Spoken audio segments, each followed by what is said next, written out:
પૂર્ણ પુરુષોત્તમ ભગવાન શ્રી સ્વામિનારાયણ, વંદનીય પૂજનીય પૂજ્ય વક્તાશ્રી આપણને સરસ મજાની ભગવાન કૃષ્ણની કથાનું શ્રવણ કરાવ્યું. ભુજ મંદિરેથી પધારેલા કોઠારી પાર્ષદ જાદવજી ભગત, પ્રથમ પંક્તિમાં બેઠેલા સૌ વડીલ સંતો, પૂજ્ય ગુરુ ભક્તિપ્રિય સ્વામી, આ મંડળ આ પ્રાંતમાં જેમનું મંડળ વિચરણ કરે છે એવા સદગુરુ સ્વામી દેવપ્રકાશ સ્વામી, જ્ઞાન પ્રકાશ સ્વામી આદિક સૌ સંતો, ગામ કેરાના સૌ કોઈ ભક્તજનો, સાંખ્યોગી માતાઓ, સૌને જય સ્વામિનારાયણ. આનંદ આવ્યો કથામાં. ગૌ માતાના લાભાર્થે આ ભવ્ય આયોજન કરવામાં આવ્યું 5 દિવસનું, અને ગામ કેરાના તેમજ આજુબાજુમાં રહેતા ભક્તજનો પણ આ આયોજનની અંદર સહભાગી બન્યા. ગૌ માતાના ઉપકારો આપણા જીવનમાં અનેક બધા છે. એ ગૌ માતા આપણા પરિવારનું, આપણા જીવનનું રક્ષણ કરે છે, આપણી સંસ્કૃતિનું રક્ષણ કરે છે. ગૌ માતાના શરીરમાં 33 કરોડ દેવનો નિવાસ છે, અને એ ગૌ માતાના અંગમયથી નીકળતા હરેક પદાર્થો છે એ આપણા જીવનની અંદર માંગલિક પ્રસંગમાં પણ આપણે એનો ઉપયોગ કરીએ છીએ. તો એ ગૌ માતાને રાજી કરવા માટે, એમના લાભને માટે આ એક ભવ્ય આયોજન કરવામાં આવ્યું. ભગવાન શ્રી કૃષ્ણને ગૌ બહુ પ્યારી હતી. ઘનશ્યામ મહારાજને પણ ગૌ માતા બહુ વહાલા હતા. ગૌરી ગાયનું દૂધ ઘનશ્યામ મહારાજ પાન કરતા.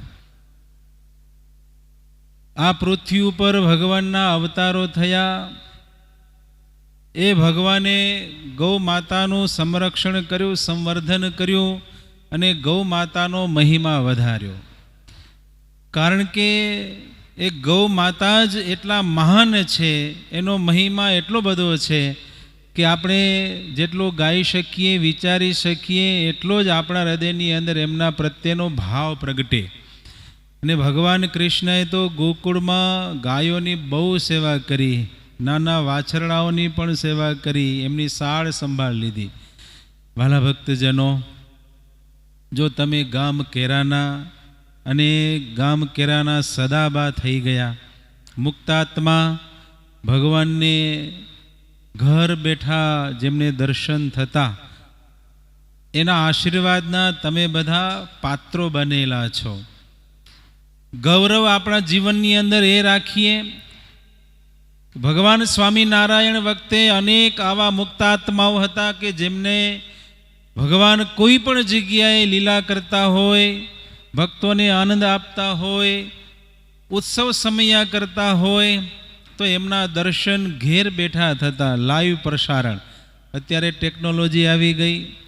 ટેકનોલોજીના માધ્યમથી જે ભક્તો અહીંયા નથી આવી શક્યા, એ દૂર દેશમાં બેસીને પણ તમારા ગામમાં ઉજવાતો ગૌ માતાને માટે આ ઉત્સવ નિહાળી રહ્યા છે.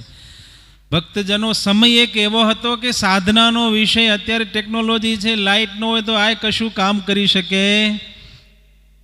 આને પાવર જોઈએ. પાવર હોય પણ નેટ ના આવતું હોય તોય પ્રોબ્લેમ પાછા. પણ એક જીવન એવું હતું, એક સમય એવો હતો કે જેની કંઈ આવી જરૂર નથી. માત્ર ખોળાની અંદર એક ચેતન તત્વ જીવ હોવો જોઈએ. અને એ સાધના એ ભગવાનના આશીર્વાદથી, મોટા સંતોની કૃપાથી જીવનની અંદર મુમુક્ષુ જીવને પ્રાપ્ત થતી હતી. એ મુક્તાત્માનું આ ગામ એટલે સદાબાનું ગામ. આ ગામની અંદર અનેક એવા ભક્તો થયા કે જેમના ઉપર મોટા સંતોના આશીર્વાદ વરસ્યા છે. જાજુ નહીં કહું, પણ એક વાત જરૂર બધાય ભક્તજનો આ પ્રસંગે આપણે હૃદયમાં દ્રઢ કરીએ. ગૌ માતાના લાભાર્થે આટલો મોટો આપણે ઉત્સવ કરી રહ્યા છીએ, અને મોટી મોટી સેવા આપણે આ પ્રસંગે કરીએ છીએ. અમારા દાનવી દાતાશ્રીઓ બેઠા છે. ભગવાને એમને ખૂબ કૃપા કરી છે, ત્યારે મોટા દાન કરી શકે છે. યથાશક્તિ પ્રમાણે આપણે દાન કરીએ. એવું નથી કે નાનું દાન ન લેખામાં આવે, એવું કાંઈ જ નથી. નાનું પણ દાન ભગવાન ધ્યાનમાં રાખે છે અને અનંત ઘણું કરી અને એ ઠાકોરજી આપણે પરત કરતા હોય છે. એ ભગવાન કૃષ્ણની લીલાઓ આપણે શ્રવણ કરીએ છીએ. અનેક વાર ભાગવત સાંભળ્યું હશે, પણ આજ જ્યારે આ કેરા ગામ અને સમાજ અને એના હોલની અંદર જ્યારે આ તમે લાભ લઈ રહ્યા છો ને, તો એકાદ બે વાત આપણા જીવનની અંદર રાખીએ કે ભગવાન કૃષ્ણ ગૌ માતાની સેવા કરી. આજે ઘરે ગાય તો નહીં હોય પણ ગૌશાળા ગામમાં છે, એટલે ગૌ માતાને શરીર ઉપર હાથ ફેરવવા માટે સમય મળે ને એટલે આવી જવું, સમજ્યા ને. અને આ ગૌશાળામાંથી જે ગાયોનું દૂધ તૈયાર થાય ને એ તમારા ઘરે રસોડામાં હોવું જોઈએ. પછી બીજા ભૈયાનું દૂધ આવી જાય એ બરાબર નહીં. આપણા જ ગામની ગાયો ને આપણા જ લોકો, આપણા જ બંધુઓ જ્યારે આનું સંવર્ધન કરતા હોય ત્યારે ભલે 2 પૈસા મોંઘું હોય તો આપણને આ જ દૂધ લેવું જોઈએ, એવું મારું વ્યક્તિગત મંતવ્ય છે. કારણ કે આપણે ગૌ માતાને માટે આટલું જ્યારે સમયાણું કરતા હોઈએ ને મોટું દાન કરતા હોઈએ તો એ ગૌ માતાનું સંવર્ધન કરવું એ પણ આપણી એક ફરજ છે. અને એ ગાયોને માટે જે કંઈ નાના મોટા ખર્ચ કરવા પડે એ ગામના લોકો અને સમિતિ સાથે મળી અને આ કરતા હોય છે. તો બધાને ધન્યવાદ પાઠવીએ કે ગૌ માતાના લાભાર્થે આવો સંકલ્પ થયો. જુઓ, આજનો સમય હવે બધું જ ઓર્ગોનિક આવે છે અને અમારા ઘણા બધા અહીંયા કને ઓર્ગોનિક ખેતી કરનારા બંધુ બેઠા છે અને ઓર્ગોનિક ખાનારા વડીલો અને માતાઓ બેઠા છે કે ઓર્ગોનિક શું છે.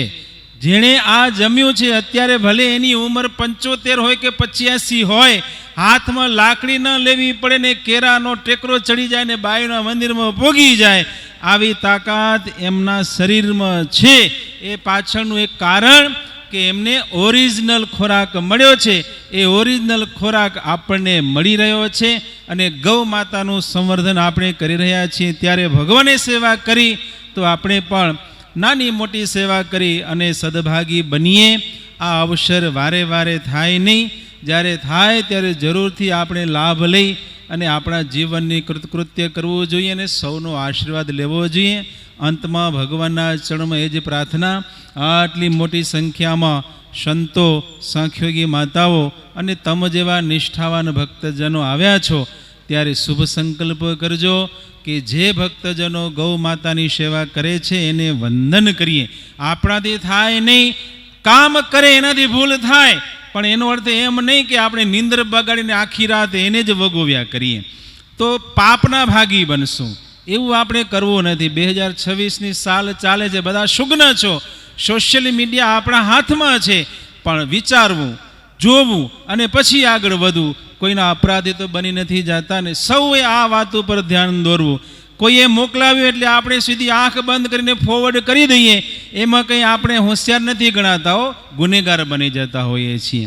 એટલે સૌના હિતને માટે આપણે વિચાર કરવો જોઈએ અને એને ધન્યવાદ આપવા જોઈએ કે આવી સેવા કરે છે અને લાખ લાખ ધન્યવાદ છે. ક્યારેક બેઠા બેઠા ઘરે એને આપણે રાજીપો વ્યક્ત કરવો જોઈએ. તો અંતમાં એ જ પ્રભુને પ્રાર્થના, જે ભક્તો કરે છે ને લાખ લાખ ધન્યવાદ. આ પ્રસંગે જેમને દાન આપ્યા છે, યજમાન પદ સ્વીકાર્યો છે, એમને પણ ભગવાન નરનારાયણ દેવ, ભગવાન રાધાકૃષ્ણ દેવ, ભગવાન સ્વામિનારાયણ અને પવિત્ર સંતોના આશીર્વાદ મળે અને ખૂબ આગળ વધે એવી અભ્યર્થના સાથે સૌને જય સ્વામિનારાયણ.